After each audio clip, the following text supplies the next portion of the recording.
et célébrons ensemble la présence du roi des rois, la présence du Dieu vivant. Lève tes mains et rends gloire à ce Dieu tout-puissant. Seigneur, nous te célébrons ce matin. Nous invitons encore ton esprit, Seigneur, à venir éloigner les maladies de nos vies, à venir éloigner la mort de nos vies, à venir éloigner, Seigneur, la disette de nos vies. Parce que quand tu es là, Seigneur, quand tu es avec nous, quand ta présence est là, Seigneur, plus de malheur, plus rien de malencontreux ne peut nous arriver. C'est pourquoi, Seigneur, nous aimons ta présence. Nous aimons la présence du roi des rois, la présence du Dieu vivant. Que la gloire te revienne en ce matin. Merci, Seigneur. Amen. Ces chants nous ont fait du bien. J'aime les chants de Blue Yours House. C'est vrai que leur nom n'est pas complet, mais que toutes les chants de Blue Yours House qui nous suivent de près ou de loin, là où vous êtes, que vous soyez bénis. Tous les fidèles de Blue Yours House, soyez bénis. Tous les fidèles chrétiens du monde entier, soyez bénis. Et que mon Dieu éloigne à jamais tout ce qui est coronavirus, tout ce qui est maladie, tout ce qui est œuvre mortelle de Satan de vos vies au nom puissant de Jésus-Christ. Comme je l'ai toujours dit, depuis le début de ce mois, nous sommes dans notre mois où la santé de Dieu parle dans nos vies. La santé divine. C'est pourquoi le thème que nous développons pendant ce mois, c'est la puissance de la santé divine. La puissance de la santé de Dieu dans nos vies. Sachez-le, la vie de Dieu dans le corps des hommes est ce dont nous avons besoin pour que nous soyons en pleine santé. Quand nous lisons dans le livre de Jean 10, verset 10, il dit, le voleur ne vient que pour dérober, en d'autres termes, pour voler. Et il dit, vous égorger, en d'autres termes, pour tuer et détruire. Moi, Jésus parlant, il dit, moi, je suis venu afin que les brebis aient la vie et qu'elle l'ait en abondance. Ça, c'est la version Darby qui le dit. La version King James aussi dit qu'elle l'est en abondance. Mais la version Louis II dit afin que les brebis aient la vie et qu'elles soient dans l'abondance. Écoutez-moi là où vous êtes. L'abondance sera dans tous les domaines de votre vie au nom puissant de Jésus. Si tu as donné un amen à l'Éternel, je vois cette abondance dans ta vie. Le mot grec utilisé ici, quand Jésus parlait, ce mot grec-là, c'est périchon. Périchon qui signifie en excès, en excès. Ça signifie beaucoup. Le mot grec que Jésus a utilisé ici signifie hors mesure, ce qu'on ne peut pas mesurer. Ce mot grec qu'il a employé ici signifie le superflu, c'est-à-dire quoi? Ce qui déborde. Le mot grec qu'il a utilisé ici signifie une quantité qui dépasse largement ce qu'on espérait. Waouh! Tu espérais quelque chose et on t'apporte une quantité qui dépasse cela. Je prends un exemple. L'exemple que je prends ce matin, c'est quoi? C'est par exemple, vous êtes en train de prier pour avoir peut-être un sac de riz. Mais quelqu'un vient vous donner 5 ou 10 sacs de riz. Ça veut dire quoi? Vous espériez avoir un sac de riz. Mais ce qui est venu, la mesure qui est venue est débordante. Ça dépasse ce que vous avez espéré. Et c'est ce que mon Jésus dit en ce mois. Il donnera ta vie. Tout ce que tu espérais, il donnera au multiple. Il multipliera cela. Alléluia. Sois tranquille là où tu es. Car mon Jésus dit, le voleur est venu dérober. La maladie peut être un voleur. Parce que quand la maladie rentre dans la vie d'un homme, il vole ton argent, il vole ta joie, il vole ton bonheur, il vole ta paix. Quand le démon, l'esprit de maladie vient dans ton corps, il vole tout. Cet esprit est un esprit méchant. La maladie, quand elle vient, elle vole tout ce qui est dans ta vie comme bon. Ce voleur-là, la Bible dit, quand il vient, c'est pour détruire, égorger, tuer. Mais Jésus donne une promesse. Il dit, tous ceux qui m'appartiennent, moi, je suis venu pour leur donner la vie. Reçois la vie là où tu es. Mais cette vie-là, en abondance, une vie hors mesure, une vie débordante. De quoi? De santé divine. Une vie débordante de joie. Une vie débordante à tous les niveaux. Waouh, Jésus. Il fait la promesse d'une vie de qualité. Regardez le verset 11 de ce même chapitre 10. Il dit, car moi, je donne ma vie pour mes brebis. Jésus a donné sa vie pour toi. Écoute-moi très bien. On devait t'apporter, t'amener à la mort. Les maladies du monde devaient te tuer. Les œuvres des ténèbres devaient t'emporter. Les forces mystiques avaient prévu qu'en ce temps, tu partes. Les forces de ta famille, la force de la sorcellerie de ta famille avaient déjà programmé ta mort. Mettant ça sur une cause qu'on ne connaît pas. Mais Jésus dit, là où ils ont programmé ta mort, moi je suis mort là afin que tu ne meurs plus. Jésus a payé le prix. Dans le verset 11, il dit, je donne ma vie pour mes brebis. Quand vous remontez un peu dans le verset 7, verset 7, 8 et 9, il parle du voleur qui escalade le mur. Quand les maladies viennent dans la vie d'un homme, elle ne demande pas la permission de cet homme-là. Elle ne demande pas la permission de cette femme. Quand elles viennent choper la vie de la personne, surprendre la personne, elles viennent à l'insu de tout le monde.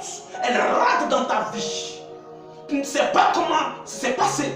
Aujourd'hui, ils ont donné des mesures de sécurité. Lavons-nous les mains, cachons nos nez, protégeons-nous, ne sortons pas. Mais il y a des gens qui ont fait ça, mais ils ne savent pas comment la maladie est venue dans leur vie. Une dame s'est protégée jusqu'à par personne interposée. Elle a contracté le virus. Mais écoute-moi très bien. Le voleur escalade le mur. Mais il dit, le berger là, il veille sur ses brebis. Car le berger est toujours présent dans l'enclos. Quand le voleur est en train d'escalader le mur, le berger vient le rencontrer et lui demande, où est-ce que tu vas? D'où est-ce que tu viens? Et le voleur dit, en tremblant, je suis la maladie, je suis la misère, je suis la mort. J'étais venu en mission pour emporter ces brebis. Et le berger dit, ceci m'appartient. N'as-tu pas lu dans le psaume 23? L'Éternel est mon berger et je ne manquerai de rien. L'Éternel est mon berger et même quand je marche dans l'ombre de la mort, je ne crains aucun mal. Pourquoi? J'ai un berger. Mon vrai berger, c'est Jésus de Nazareth.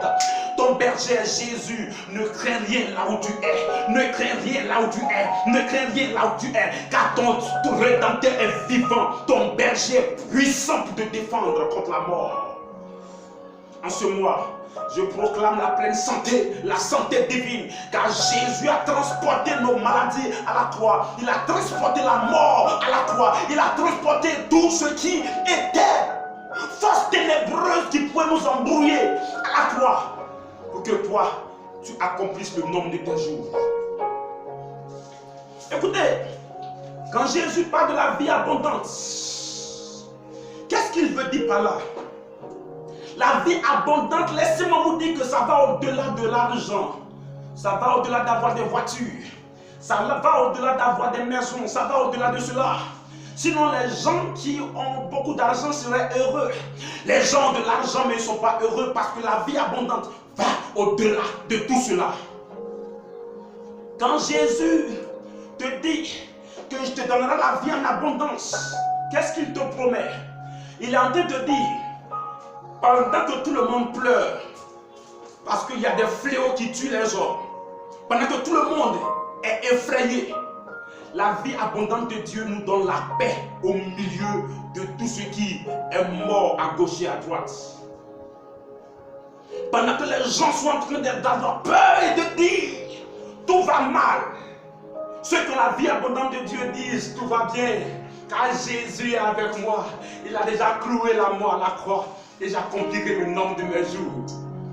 Quand Jésus dit qu'il te promet la vie abondante, il est en train de te dire, pendant que le cœur des hommes est troublé, ils ne savent à quel ciel se vouer, pendant que les gens sont en train de pleurer, les gens ne savent plus où donner de la tête. Toi, tu auras les regards fixés vers le très haut, car la Bible dit, d'où est-ce que me viendra mon secours? Mais moi, mon secours me vient de l'Éternel. Je suis sécurisé. Oh, bien-aimés, soyez tranquilles. Vous êtes sécurisés car votre Dieu est vivant.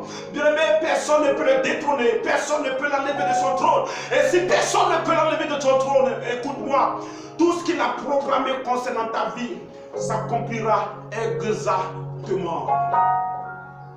Voilà pourquoi actuellement, plusieurs tremblent, mais ils ne tremblent pas. Je ne tremble pas. Quand il promet la vie abondante, il est en train de dire, pendant que tout le monde est découragé, tout le monde est dans le désespoir, toi, tu peux espérer encore, car il est avec toi. Celui qui t'accompagne est trop puissant. Écoute-moi très bien. Le berger s'assure de la sécurité, de la protection de ses brebis. Le berger s'assure que ses brebis soient tout le temps en pleine santé. J'étais en communication avec une femme en cette semaine. Elle est en Allemagne. Elle dit que son beau a contracté le virus.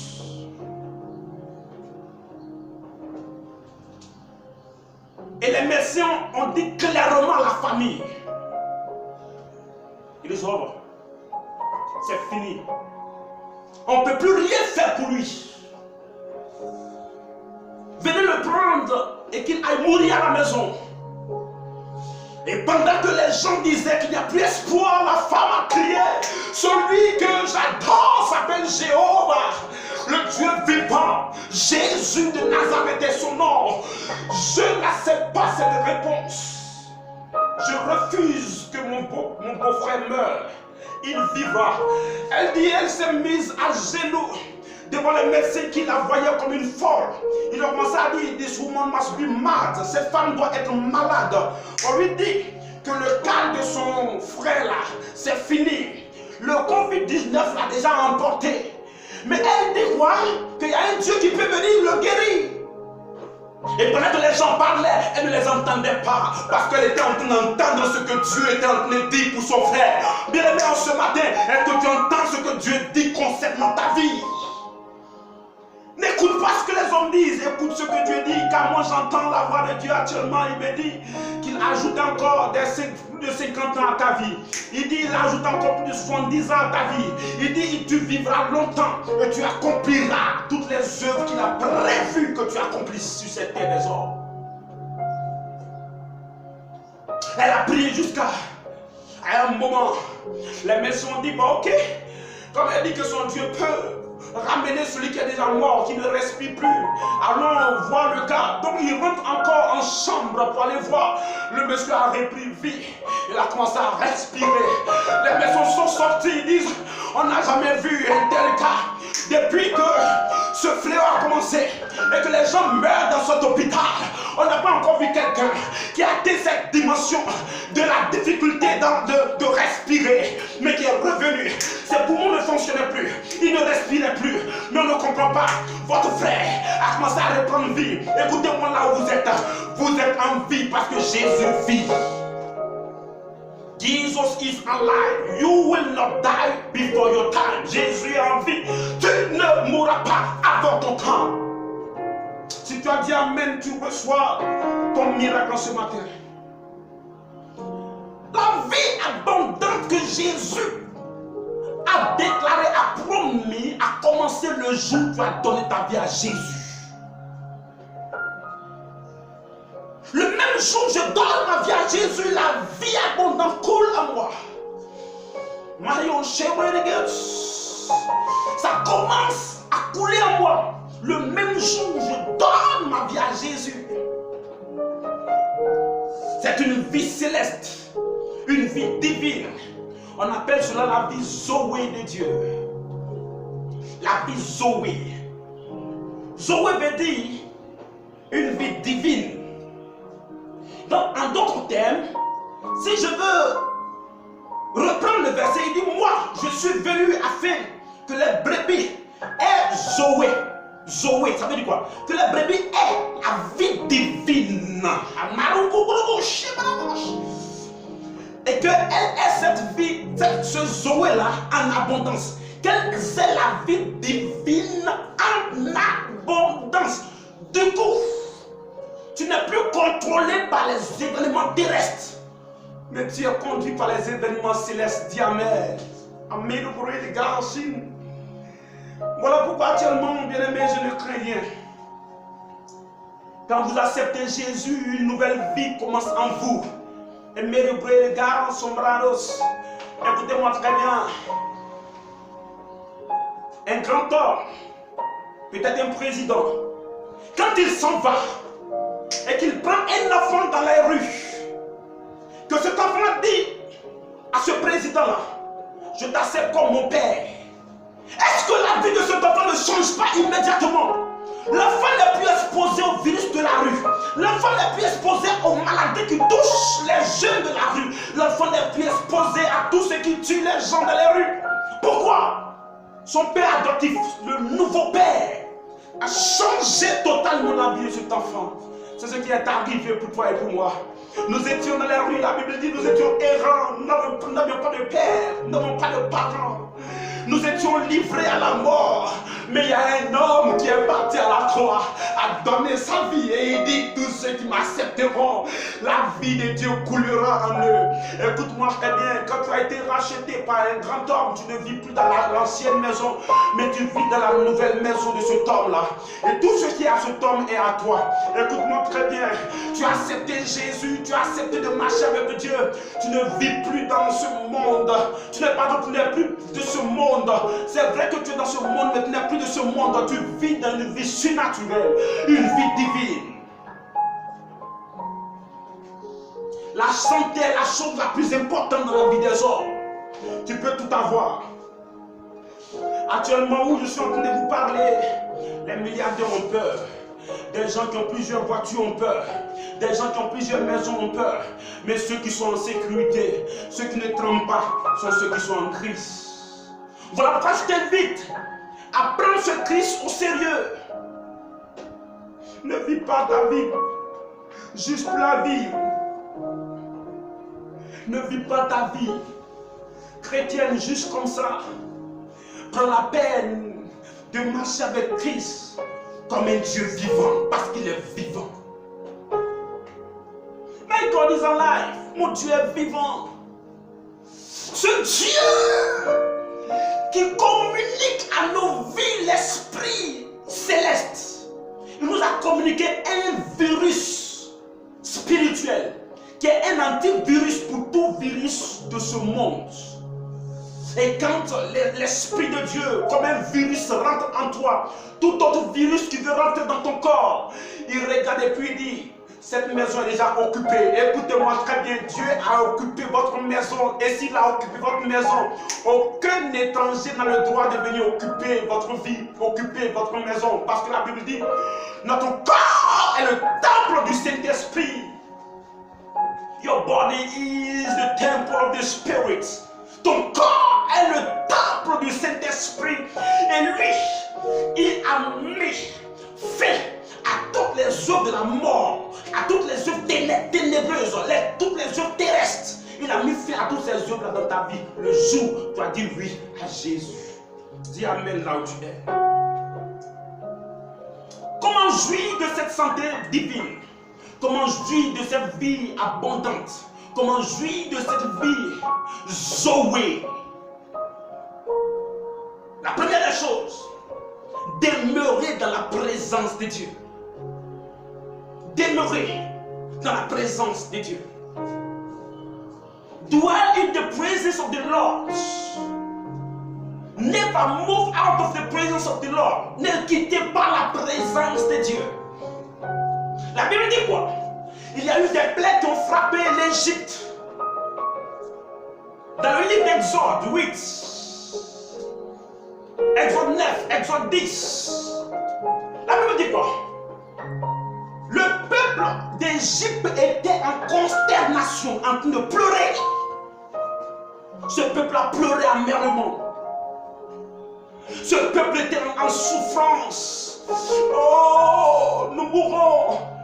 Oh, leurs brebis mouraient, tout ce qui était à eux mourait. Mais écoutez-moi, je vous donne une bonne nouvelle. La Bible dit, dans le pays de Goshen, Goshen qui était la présence de Dieu, dans le pays de Goshen où étaient les enfants de Dieu, où étaient réunis les enfants de Dieu, où étaient les enfants de Jéhovah, rien de mauvais n'était dans ce pays-là. Même pas, la Bible signifie, va plus loin pour dire que même une mouche n'est pas morte dans ce pays-là, où étaient les enfants de Dieu, où la présence de Dieu était. Aucune mouche n'est morte. Leurs brebis étaient saines et sauves. La présence de Dieu garantit la santé divine. Celui qui est dans la présence de Dieu, bien-aimé, ne peut être touché par les œuvres des ténèbres. Demeurez connecté à Dieu. Demeurez avec Dieu. Transportez Dieu en vous. Transportez la présence de Dieu, bien-aimé. Quand quelqu'un transporte la présence de Dieu partout où il va, c'est Dieu qui va avec lui. C'est quoi Moïse dit? Si tu ne vas pas avec nous, nous n'irons nulle part. You must go with us. If not, we will not move from this place. Nous n'irons nulle part si tu ne nous accompagnes pas. Seigneur, sois avec nous, car nous savons que si tu es avec nous, aucun de nos ennemis ne peut nous détruire. Tu es le Dieu tout-puissant, le Dieu fort. Quand tu es avec nous, Seigneur, nous savons que nous sommes en sécurité, nous sommes en paix. En ce matin, je déclare la présence de Dieu dans la vie de chacun de nous. Toi qui m'écoutes, transporte cette présence. Tu transportes la présence de Jéhovah. Tu transportes la présence de El Gibor, El Shaddai. Et parce que tu transportes cette présence, ne crains rien, car rien de mauvais ne te touchera. Une fois, on était en plein culte. Et j'entends des cris d'une femme derrière, dans le fond de la salle, dans le fond de l'église. J'entendais les cris de cette femme, des cris de douleur. J'étais en train de prêcher, je devais monter en puissance parce que ces cris étaient en train de déranger. Et après qu'on ait fini le culte, ils ont transporté la femme et elle est venue devant moi. Mais quand elle est devant moi, c'est devant Dieu, parce que moi je ne suis rien. J'ai demandé au mari de cette femme, qu'est-ce qui se passe? Le monsieur dit, ça fait 3 jours, 3 nuits que ma femme ne fait que crier.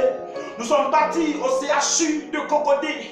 Et les gens ont tout fait, ils ont tout essayé et ils disent qu'ils ne peuvent plus rien faire car son cas est critique. Elle va mourir. Et nous avons pris le taxi désespéré pendant que nous rentrions à la maison. Il y a quelqu'un qui nous a dit, vous avez tout essayé, mais est-ce que vous avez essayé la présence de Dieu? Oh, j'annonce une bonne nouvelle à quelqu'un. La présence de Dieu te fera du bien dans le nom puissant de Jésus. Et il a sursauté. Et cette personne leur a dit, il y a une église quelque part là. Vous entendez les bruits? Est-ce que vous entendez les bruits? Il y a une église là-bas. Si seulement ta femme peut rentrer dans la présence divine, dans la vie Zoé, dans la vie élevée de Dieu, dans la vie surnaturelle de Dieu, elle vivra. Et c'est comme ça que ce monsieur a pris le taxi et il a transporté son épouse. Et quand je l'ai vu, je lui ai dit, cette femme ne mourra pas. Le Seigneur me dit, un sort a été lancé à sa vie. Et ce sort-là a fait que tous ses poumons, ses entrailles, tout a été brouillé, tout a été dérangé. Mais Jésus, dans sa présence, n'est pas moi. Mais dès qu'on est dans sa présence, il restaure toutes choses, toutes cellules, tout organisme, ton organisme est restauré en même temps. Cette fois, dans cette présence divine, je la déclare restaurée. Et j'ai regardé la femme et je lui ai dit, cette nuit, ça fait 3 nuits que tu ne dors pas, mais cette nuit tu dormiras, tu te réveilleras au plus tôt à 10 heures. Écoutez-moi, aimer la présence de Dieu. Elle nous protège des virus, elle nous protège des maladies, elle nous protège de la mort, elle nous protège de tout ce qui est malheureux dans ce monde. Quand les filles de prière sont partis, le lendemain à 13h, le monsieur m'appelle en tremblant. Il dit, mon épouse, dès qu'on est arrivé, je ne sais pas, mais un sommeil profond est tombé sur elle. Elle s'est réveillée aujourd'hui à 11h. Et actuellement, elle a commencé à manger. Elle se porte bien. Je ne sais pas comment c'est passé, mais je vous assure qu'elle est très très bien portante. Je dis à quelqu'un, la présence de Dieu dans ta maison, va jusqu'à dans ta maison maintenant même. S'il y a quelque chose qui ne va pas dans cette maison, pendant que je prêche, cette présence de Dieu ôte le malheur, ôte la maladie, ôte la mort, ôte tout ce qui est malheureux dans ta maison, dans le nom puissant de Jésus. Dis Amen et reçois ton miracle ce matin. Laissez-moi terminer. La deuxième chose à faire pour vivre dans la vie Zoé, c'est d'être tout le temps en prière. Écoutez-moi très bien. Quand on parle d'église, la première église, c'est notre corps. Les rassemblements, c'est vrai qu'on appelle cela église. Mais l'église dans laquelle Dieu vit, c'est ton corps, c'est ta vie. Tu peux être seul et puis tu vis dans une église. Tu peux être seul et tu vis dans la présence de Dieu. Il faut que tu sois dans la prière. C'est pourquoi 1 Thessaloniciens 5, verset 17 dit, pray always, priez sans cesse, priez toujours. Il faut que tu demeures en prière. Le diable a peur des chrétiens qui prient. Les maladies ont peur des chrétiens qui prient. La plupart des maladies, il y a des esprits derrière. Et quand l'esprit qui est derrière la maladie voit le feu de Dieu déclenché par la prière dans ta vie, l'esprit regarde et dit, cette zone est une zone interdite. C'est une zone dans laquelle je ne peux rentrer. En ce matin, je veux que tu pries avec moi pour déclencher ton miracle, déclencher ta protection divine. Let's pray together. Let's pray and invite the presence of the Lord. Prions ensemble et invitons la puissance de Dieu à inonder nos vies. La présence de Dieu a rempli nos vies. Car une vie de feu est une vie de prière. Une vie de prière est une vie de feu. Prions ensemble. Seigneur, dans le nom puissant de Jésus-Christ, je prie que ton feu soit en moi. L'Esprit de Dieu, éternel Dieu Tout-Puissant en moi, ton esprit en moi, et que ton feu soit en moi. Seigneur, garde-moi de toute maladie, garde-moi de la mort, garde-moi, Seigneur, de tout fléau. Car la Bible dit, même si 1000 tombent à mon côté, 10 000 à ma droite, moi qui suis dans ta présence, moi qui suis en prière, je ne serai pas atteint. Je déclare, Seigneur, que je ne suis pas atteint. Au nom de Jésus, là où tu es, laisse-moi prier maintenant. Fais cette déclaration pendant que je termine. Je déclare cette semaine qui arrive, une semaine où tu seras exempté de toute maladie dans le nom puissant de Jésus. C'est une semaine où rien de mauvais n'approchera de toi. Rien de malheureux ne touchera à ta vie. La Bible dit, ne touchez pas à ce que j'ai oint. Ceux que j'ai oint sont ceux qui ont l'Esprit de Dieu. Tu as l'Esprit de Dieu. Nul ne te touchera. Rien ne te fera de mal. Je déclare que cette semaine, au lieu des mauvaises nouvelles, que tu entends de bonnes nouvelles. Cette semaine, au lieu d'avoir des pleurs, tu seras dans le rire, tu riras, tu seras dans la célébration. Je déclare le ciel ouvert sur ta tête pour une pluie de grâce, une pluie de bénédiction, une pluie d'abondance. Et que le Seigneur, le Dieu vivant, que tu adores, te fasse du bien, pour que avant la fin de cette semaine, tu aies un témoignage au nom puissant de Jésus que nous avons prié. Amen, amen et amen. Très très bonne semaine à vous.